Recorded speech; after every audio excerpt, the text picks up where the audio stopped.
Hi there. In the past week or so, I've had this discussion twice with patients, and they were kind of frustrated that there's very little support online for people in their situation. So I decided to do a video so that they can review this and they don't feel like there's nothing out there. And if these two patients needed it, there are lots of others that do. So here's the deal. How do you handle a ketogenic diet when you don't need to lose any more fat? Right? Probably the most common reason to be on a ketogenic diet is weight loss. Now, there are other reasons. It can be good for performance. It's better for your brain. It's protective against neurodegenerative problems. It's anti-inflammatory. It keeps you away from a lot of food allergens. It's protective against concussions. So if your child is playing football or something, there may be days when you want some ketones in their system. But there are lots of reasons to do it, one of which is that cancer doesn't like to live on ketones. Most cancer. There are a couple that can convert ketones and live on those. But for the most part, cancer likes glucose or sugar, carbohydrates. That's how a PET scan works. When they do a PET scan, they inject radioactive sugar, and the tumor cells pick that up at a rate 20 or 30 times greater than all the cells around them.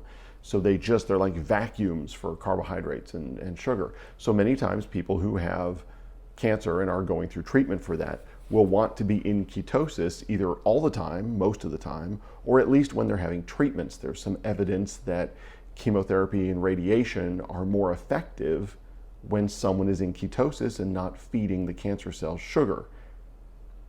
Just a hint, all of the Ensure and cookies and muffins and chips and stuff that they put in the chemo room, probably not best for you. You should go in there either fasting or in ketosis, as I'm going to describe today. But you don't want to be getting your chemotherapy with a lot of sugar floating around. You're fertilizing and killing at the same time, and it's just not as effective, okay? Plenty of research on it. Go to PubMed, look it up. Don't take my word for it. Okay. That being said, let's say, and in these two cases, these were cancer patients. Let's say you're thin. You are below your ideal body weight already, and so you want to be in ketosis, but you don't want to lose weight, and you go online and everything out there tells you how to lose weight with a ketogenic diet. So here's the deal. I'm going to run through some numbers. So math alert for those of you that don't like math. I'm sorry, just bear with me. So the example I'm using is one of these patients. I'm reading this off a chart that I made so that I don't get the numbers wrong. She's 5'6". She's a she. Her ideal body weight, according to the charts, is about 117 to 143. She knows that she feels really good at 115. Right now, she's about 107. Okay, so a little bit below her ideal body weight. Now, you could shift these numbers 10, 15 pounds one way or the other. It plays out roughly the same. So her ideal body weight's 115 pounds. There is an equation called a Harris-Benedict equation. It's been used for years to figure out what's called your basal metabolic rate. What are your caloric needs if you don't do anything? Like you don't even get up to pee. You just lay in bed. You breathe and you lay there. Okay, that's Harris-Benedict equation. For females, you take 655 plus, and then here are some parentheses, 4.35 times her weight in pounds, so 4.35 times her ideal body weight, because we don't want her to stay where she is. We would like her to increase a little bit, okay? So 4.35 times 115 in this case, plus 4.7 times her height in inches, minus 4.7 times her age, okay? Now when we work all this out for her, it was 655 plus 465 plus 310 minus 216. That ends up being 1,214. So 1,214 calories is roughly what she needs to maintain her ideal body weight. She's not quite there, but that's what she needs to maintain her ideal body weight if she does nothing. Now, she's not doing nothing, right? She's up and moving around. She's even exercising. So how do you account for that? If she's moderately active, which is moderately intense exercise 3 to 5 days a week, you multiply your BMR, or basal metabolic rate, in this case 1,214, you multiply that by 1.55.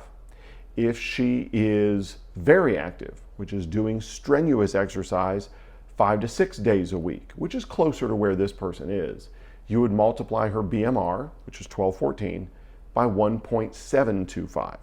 That's going to give you roughly how many calories she needs in a day to maintain or get to ideal body weight in the lifestyle she's living now. Now, for her, that came out to be 1,750 to 1,950 calories a day, okay, roughly. You can also do this with a machine called an RJL. Now, an RJL machine, we put a couple electrodes on your wrist, a couple on your ankle and foot, and we can measure percentage of body fat, lean mass, skeletal muscle mass. We can do how much fluid you hold on to, what's in and out of the cell, lots of information there, even to some degree how toxic you are. We get phase, angle, tons of information. But one of the pieces of information you get is basal metabolic rate. Now, we ran one of these on her a month or so ago, and it said her basal metabolic rate was around 1,400 calories a day. Again, multiply that by 1.55 or 1.725, depending on activity level, you end up in roughly the same place, 1,800 to 2,000 calories a day. So in her case, and you can find charts and stuff online to do what I just did, okay? Or come see someone like me and I'll do it for you. So in her case, in that caloric daily range, right, 1,800 to 2,000 calories a day, I actually calculated it for 2,000 calories a day, the upper end of that. So here's what she would need to do a ketogenic diet without losing weight. And then I'll explain to you why it works this way. She needs about 52 grams of protein a day, 50.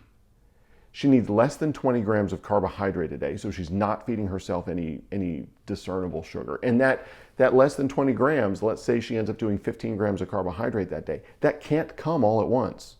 That has to be sprinkled out throughout the day. Okay, if you get a bunch of that all at once, you're going to negate the ketosis. You're going to create insulin, and that shuts all this down. But she needs to consume between 180 and 190 grams of fat a day. That's a lot of fat to eat. So many times when you start something like this, your digestive tract isn't ready for it, especially if you don't have a gallbladder. If you don't have a gallbladder, you have to really ease into this. But even this patient is going to have to ease into this. So she's going to have to make sure she eats, a higher carb and protein count, but 50 grams of fat a day. And then drop the carbohydrates and go up to 70 grams of fat a day, and drop the carbohydrates and go up to 90 grams of fat a day. And then basically take the carbohydrates below 20 and go above 100 grams of fat a day somewhere and ease her way into this. If you don't have a gallbladder, if you don't have a gallbladder, you're going to have to augment with some bile salts when you get your larger doses of fat. Now, if you snack on fat here and there throughout the day, probably not a big deal. But when you eat a meal that's got 30 or 40 grams of fat in it, you're probably going to have to take some bile salts. In my office, that's called Colical. It comes from ox bile. But that provides extra bile for you to emulsify those fats and be able to digest them. You have to absorb these into you. Type of fat: coconut oil, MCT, C8, which is caprylic acid, egg yolks if they're pastured eggs, grass-fed butter or grass-fed ghee, olive oil, avocados or avocado oil. Those are all good quality oils. And then the oils you get from cold water, wild-caught fish, like salmon and haddock and things like that. Even sardines have a great amount of good quality fats in them. And the fats you get from properly raised meats. So if you do grass-fed or pasture-raised beef or pasture-raised pork or pastured chicken, get the fattier cuts, get the dark meat chicken, get the legs and thighs, do briskets and things because they have a greater fat content. Ground beef, make sure it's not like a 90-10 mix. You want that 80-20 mix or even a 70-30 mix with fat. So I mean, we do a lot of 90-10 grass-fed ground beef because that's the way you can more easily buy it. But I will add ghee and avocado oil to that to increase the fat content. Okay, so there are options on how to do that. But good quality fats are important. Margarine and Crisco and the fake butter at the movie theater that goes on the popcorn, those are not the fats you want. right? They're detrimental. French fries have a ton of fat in them, not the fat you want. You're building new cell membranes out of this and you're using it for fuel. You want it to burn clean and you want it to take its place in your physiology and do its job appropriately. So good quality fats. Now, when you're doing a ketogenic diet, you can do a ketogenic diet where most of the fat you're burning for fuel is coming from storage, or where most of the fat you're burning from fuel is coming from what you're eating. If your goal is to burn off body fat, I just did the discount double check, didn't I, from last football season. If your goal is to burn off excess body fat, you're going to want to do a lower fat ketogenic diet, really low carb.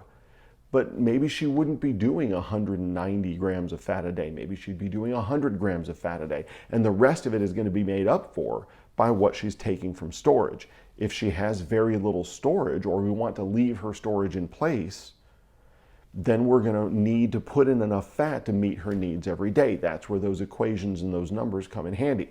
If she dips below probably 170 grams of fat and is still exercising, she's going to be burning some body fat along with that. If she's 190, 195 grams of fat a day and exercising, she may burn no body fat with that. She's living on what she's putting in. So that's kind of the finesse when you have a skinny patient doing ketogenic. Now, one last thing.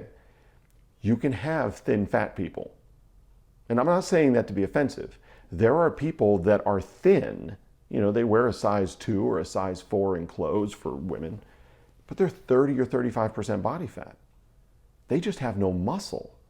They can have all of the problems of an overweight person who's 35% body fat. They can have all of the health risks of that person, but they aren't big. So that's why a machine like RJL is important. Are you a thin fat person? Are you a thin lean person? Are you a big lean person? Are you a big fat person? Those all change how you would structure a ketogenic diet, especially if you're doing it for something like cancer. Fat's inflammatory, it increases estrogen levels, you really want to get rid of it, and it holds toxins. So you may go on a program where you're building muscle and burning off fat, and that can be done in ketosis. But that all requires some finesse to get the numbers right. So anyway, not to go on and on about it, but I do want the skinny folks out there to know you can do a ketogenic diet if you need to. If you're a seizure patient, if you're a cancer patient, if you perform better, if you want to protect yourself from concussions because you're playing football or something, whatever that is, you can still manage that process. You just have to understand the numbers. Okay, there are plenty of books out there that can give you the numbers, but I gave you some of them today. Just go back and review the video, look up the Harris-Benedict equation, find a doctor that has an RJL machine or someone that can give you your basal metabolic rate. There are charts where you can find out your ideal body weight for your height. And those are always ranges. There are people that carry quite a bit more muscle that are going to be on the heavier end of that. There are people that carry quite a bit more fat that may be on the lighter end of that. That's why it's important to talk to a functional medicine practitioner or maybe even a really well-qualified certified trainer, a nutritionist, although a registered dietitian may specialize in this. That's not generally what they do. A clinical nutritionist would handle this. But speak to someone who understands this and how to run the calculations for you. And then you can plug into all of the ketogenic support groups. You know, what kind of meals have how much fat, how much can I eat, and how do you digest it, and what do you do about the gas? All of that's the same. You just have to know your numbers and know how much to consume. So for those of you out there that were waiting for this video, I hope that helped you out. Now you've got some resources. You can take notes and watch this repeatedly. If this was close to what you needed but didn't quite hit the mark, shoot me some questions. As you know, I'm not opposed to making another one of these, and I'll answer your questions as best I can. So until next time, remember to eat for your health, train for performance, and live the life you love today. Thanks for watching. Have a great one.